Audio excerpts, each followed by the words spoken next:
আসসালামু আলাইকুম, welcome to my channel. আমি আরিফুল হোসেন আনোয়ার। বিভব শক্তি বা পটেনশিয়াল এনার্জি আসলে বিষয়টা কি? বিভব শক্তি হচ্ছে কোনো বস্তুকে ভূমি থেকে যত উপরের দিকে তোলা হয়, অর্থাৎ এই যে আমার হাতে যে মার্কারটা আছে, এই মার্কারটা হচ্ছে এটা দুই আমার ভূমি থাকে, এই ভূমি থেকে এই বস্তুটাকে আমি যত উপরের দিকে তুলতে থাকবো, এই বস্তুর মধ্যে একটা শক্তি জমা হতে থাকবে বা সঞ্চিত হতে থাকবে। এই যে শক্তিটা সঞ্চিত হবে বা জমা হবে, সেটাকে বলা হচ্ছে বিভব শক্তি, যেটাকে আমরা ইংরেজিতে পটেনশিয়াল এনার্জি বলে থাকি। ওকে, তার মানে হচ্ছে একটা বস্তুর মাধ্যমে তখনই বিভব শক্তিটা জমা হবে যখন কোনো বস্তুটাকে ভূমি থেকে উপরের দিকে তোলা হবে। ওকে, তার মানে বিভব শক্তি যেন আছে, বিভব শক্তির যে ইকুয়েশনটা আছে বা সূত্রটা আছে, সেটা হচ্ছে EP is equal to mgh। এই ইকুয়েশনটা ইউজ করে আমরা পরীক্ষার হলে ম্যাথগুলা সলভ করি ফিজিক্সের। ইকে ইজ ইকুয়াল টু mgh। এখন এই যে সূত্রটা যেন আছে ইকে ইজ ইকুয়াল টু mgh, এই সূত্রটা কিভাবে আসছে সেই প্রমাণটা আমি আজকে দেখাবো, যে আসলে actually EP is equal to mgh কিভাবে, কোথায় থেকে এটা আসছে। ওকে, আচ্ছা, তার মানে হচ্ছে ধরেন আমি একটা সিনারি উদ্দিন আঁকার চেষ্টা করি। মনে করেন এটা একটা আমার ভূমি। ওকে, তাহলে এই ভূমির মধ্যে একটা বস্তু ছিল। হ্যাঁ, এই একটা বস্তুকে এই উচ্চতায়, কি উচ্চতায়, এই উচ্চতায় এইখানে আমি তুললাম। ওকে, তার মানে এইখানে বস্তুটা ছিল, ভূমির মধ্যে বস্তুটা ছিল, এই বস্তুটাকে এই বস্তুটাকে এই উচ্চতায় আমি তুললাম। তার মানে কি, আমি ডেফিনেশন অর্থাৎ বিভব শক্তির ডেফিনেশনে আমরা কি জানি, সেটা হচ্ছে কোনো বস্তুকে ভূমি থেকে উপরের দিকে তুলতে থাকলে বস্তুর মধ্যে যে শক্তি জমা থাকে সেটাই হচ্ছে আমাদের বিভব শক্তি। তার মানে এই বস্তুটা ছিল ভূমিতে, ভূমি থেকে আমি এটাকে এই উচ্চতায় আমি তুললাম। এখানে তোলার জন্য এই বস্তুটার মধ্যে একটা শক্তি জমা হয়েছে, যেটাকে বলা হয় EP is equal to mgh, মানে হচ্ছে বিভব শক্তি জমা হয়েছে। এখন আমরা কি জানি, আমরা বেসিক্যালি জানি হচ্ছে যে কৃত কাজই হচ্ছে শক্তি বা বিভব শক্তি বলেন বা গতি শক্তি বলেন। তার মানে আমরা বলতে পারি যে বিভব শক্তি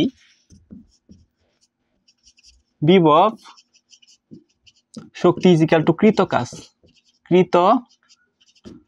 ওকে, তার মানে বিভব শক্তিকে আমরা কিভাবে প্রকাশ করি? বিভব শক্তিকে আমরা প্রকাশ করি ইপি দ্বারা, মানে পটেনশিয়াল এনার্জি। ওকে, তার মানে কৃত কাজ আমরা কি জানি? কৃত কাজ মানে হচ্ছে W equal to Fs cos θ। W equal to কি? Fs cos θ। এটা তো আমরা কাজের যে পোরশনটা আছে, আমার কাজের যে অংশটা আছে, আমার টিউটোরিয়াল গুলো আছে, সেটা দেখবেন যে কাজ আসলে বিষয়টা কি, সেগুলোর মধ্যে আমরা সুন্দরভাবে এক্সপ্লেন করছি যে W equal to Fs cos θ কিভাবে আসছে এবং W equal to Fs cos θ মানে কি, এগুলো নিয়ে আমি কথাবার্তা বলছি, আপনারা দেখে আসবেন। ওকে, তার মানে W equal to Fs cos θ, কাজ মানে কি জানি W equal to Fs cos θ। কিন্তু এখানে একটু সমস্যা আছে। সমস্যা বলছে এই যে F যেন আছে, F মানে কি? F মানে হচ্ছে F ইজ ইকুয়াল টু কি? ma। F is equal two কি জানি আমরা? ma জানি। এখন F ইজ ইকুয়াল টু যদি আমরা ma জেনে থাকি, তার মানে এই যে বস্তুটা যেন আছে, এই বস্তুটা কিন্তু এভাবে কাজ করতেছে না, উপর নিচে কাজ করতেছে। তার মানে এর পরিবর্তে আমরা কি লিখবো? g লিখবো। তার মানে কি এখানে কি হবে? mg। ওকে, mg। এবং এইখানে যে s টা আছে, s মানে কি? s মানে হচ্ছে আমার সরণ, অর্থাৎ ডিসপ্লেসমেন্ট, অর্থাৎ এস হচ্ছে আমার সরণ। তাহলে এটা যদি আমার সরণ হয়, তাহলে সরণের ক্ষেত্রে আমরা কি জানি, এটা এভাবে কাজ করে, এভাবে। কিন্তু উপর নিচে কাজ করলে এটা কি হয়? এস হয়ে যায়। তার মানে এখানে হয়ে যাবে কি? এস। ওকে, তার মানে কি, আমরা জানি ইপি ইজ ইকুয়াল টু কৃত কাজ। তার মানে কৃত কাজ মানে কি? F S cos theta. Okay, তার মানে এফ এস দুই কস থিটা হয়ে থাকে, তাহলে এফ মানে কি, যে আমি বললাম F is equal to M A, কিন্তু এটা উপর নিচে কাজ করতেছে, দ্যাটস ওয়াই এমজি হয়ে যাবে। তার মানে কি? mg। এবং এই যে এসটা আছে, এই যে এসটা আছে, এই এসটা হচ্ছে এভাবে যেহেতু কাজ করতেছে না, বিভব শক্তি উপর নিচে কাজ করে, তার মানে হচ্ছে এটা কি হয়ে যাবে? এইচ হয়ে যাবে। এবং cos এটার মান 1 হয়ে যাবে। তার মানে হচ্ছে এটার মান 1 হয়ে যায়, তাহলে cos 0 ডিগ্রি মান, অর্থাৎ এটা তো সরল রেখায় যাচ্ছে। হ্যাঁ, এই সরল রেখা মানে cos এর মান হচ্ছে এটা থিটা কোণ উৎপন্ন করে যাচ্ছে না। কোনো বস্তু যদি থিটা কোণ উৎপন্ন করে যায়, তাহলে যে ওই যে cos এর যে মানটা থাকবো, কোণের মানটা থাকবো, সেটা আমরা ইউজ করি। কিন্তু এটা তো কোনো থিটা কোণ উৎপন্ন করতেছে না, তো স্ট্রেট অ্যাঙ্গেলে যাচ্ছে, মানে সরল রেখায় যাচ্ছে। তার মানে cos 0 ডিগ্রি হয় এখানে। তার মানে cos 0 ডিগ্রি মান হচ্ছে 1। তার মানে এখানে cos 0 ডিগ্রি মান হচ্ছে কি? 1। আমি 1টা দিন বসাই এটার সাথে গুণ করি, তাহলে অ্যাকচুয়ালি এইটাই হবে।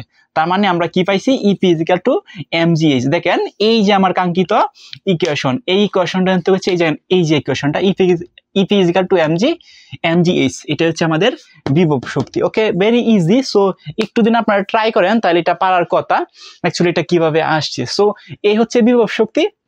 আমি আবার একটু রিক্যাপ দিচ্ছি। বিভব শক্তি মানে কি? কোনো বস্তুকে পৃথিবী থেকে বা ভূমি থেকে উপরের দিকে তুলতে থাকলে বস্তুর মধ্যে একটা শক্তি সঞ্চিত হতে থাকে বা একটা শক্তি জমা হতে থাকতে, সেটাইকে বলা হচ্ছে বিভব শক্তি। ওকে, আর এই বিভব শক্তির ইকুয়েশন যেটা আছে সেটা হচ্ছে ইপি ইজিক্যাল টু mgh। ওকে, এখন ইপি ইজিক্যাল টু mgh দিন হয়ে থাকে, তাইলে আমরা কি জানি? কৃতকাজ সমান সমান শক্তি। তার মানে আমরা বলতে পারি বিভব শক্তি সমান সমান কৃতকাজ। কৃতকাজ মানে কি? কোনো বস্তুটার উপর যেটা কাজটা সম্পূর্ণ হয়, অর্থাৎ বিভব শক্তি ইজিক্যাল টু কি? কৃতকাজ। তার মানে বিভব শক্তি কি? EP is equal to FS cos theta, কৃতকাজ। সো এইভাবে আমরা এক্সপ্লেনেশন করছি বা ক্যালকুলেশন করার পর আমরা অ্যাকচুয়ালি প্রুভ করতে পারছি EP is equal to mgh। So that is হচ্ছে সিম্পলিফাই এবং এক্সপ্লেনেশন। এটা আপনারা একটু দেখবেন। এই হচ্ছে ভিডিও, এবং নেক্সট ভিডিওতে আরো যে টপিকগুলো আছে সেগুলো নিয়ে আমি ধারাবাহিকভাবে বর্ণনা করতে থাকলাম। সে পর্যন্ত সবাই ভালো থাকেন, সুস্থ থাকেন, and stay connected with me. আল্লাহ হাফেজ।